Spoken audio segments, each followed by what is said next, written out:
راستے کی سختیاں ہمیں ڈرائے گی کہاں، ہمیں ڈرائے گی کہاں یہ راستے کی سختیاں، ہم عظمت رسول کے پاسباں ہے پاسباں، الحمدللہ وحدہ صلاۃ وسلام علی من لا نبی بعدہ، قال اللہ تبارک و تعالی فی کلام المجید لیس للانسان الا ما سعی۔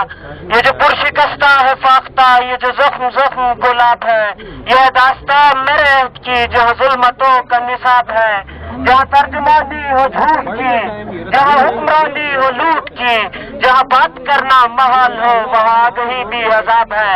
میرے نیلم کے غیور ساتھیوں، نوجوان بھائیوں، کالج سے آئے ہوئے میرے طالب علم ساتھیوں، السلام علیکم۔ وقت اپنے دامن میں وسعت نہیں رکھتا، نماز جمعہ کا وقت بہت ہی قریب ہے۔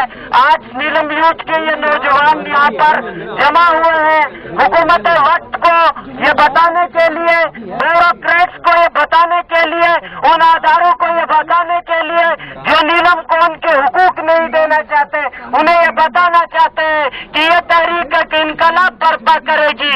انقلاب ناگزیر ہو چکا ہے میرے بھائیوں۔ انقلاب کیوں ناگزیر ہوا میرے بھائیوں؟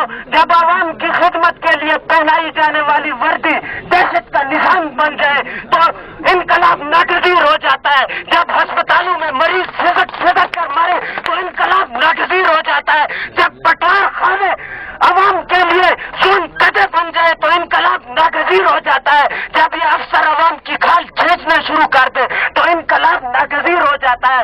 آج یہ عوام، آج یہ نوجوانوں کا جمع غفیر یہ بتانے کے لیے جمع ہوا ہے کہ انقلاب ناگزیر ہو چکا ہے۔ نیلم یوتھ کا 13 نکاتی ایجنڈا حکومت کو یہ باور کروانے کی کوشش کی جا رہی ہے کہ نیلم ویلی کے کیا کیا مسائل ہیں۔ وادی کے 2.5 لاکھ عوام کے لیے ایک لیڈی ڈاکٹر موجود نہیں ہے میرے بھائیوں۔ ہم نے کئی کیسز دیکھے، ہماری مائیں بہنیں روڈوں پر بچے جنتی ہیں، ہمیں لیڈی ڈاکٹر کا حق نہیں دیا جا رہا۔ میں پوچھتا ہوں کیوں؟ آخر نیلم والوں نے تمہارا کیا بگاڑا ہے؟ اور یہ حکمران جو نیلم میں صرف 400 سے 500 ڈیمیجز تھے جب فرسٹ ڈیٹا آیا تھا، 1800 وطن کارڈ تقسیم کیجیے۔ کیوں 1800 وطن کارڈ کس کو دیے گئے؟ اگر دینا ہے تو پھر نیلم والے سب لوگوں کو دو۔ یہ کیا بندر بانٹ کی جا رہی ہے؟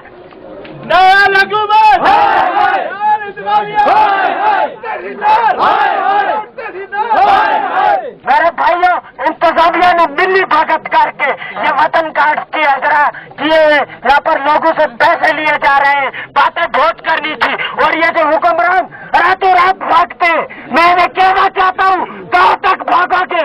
وہ وقت قریب ہے جب تمہیں مظفرآباد میں بھی جگہ نہیں ملے گی، تم اپنا سر چھپاتے پھرو گے۔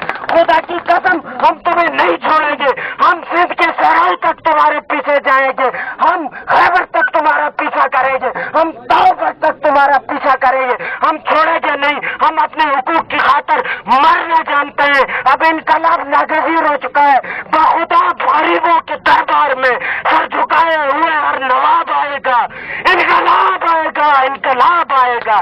اور عتیق صاحب اگر آپ یہاں سے بچ گئے تو خدا کی قسم you have to be stand before رسول عربی، وہاں کیا جواب دو گے؟ You have to be answered on the day of judgement, تم قیامت کے دن خدا کو کیا جواب دو گے؟ اگر ہم سے بچ گئے، میں اجازت چاہوں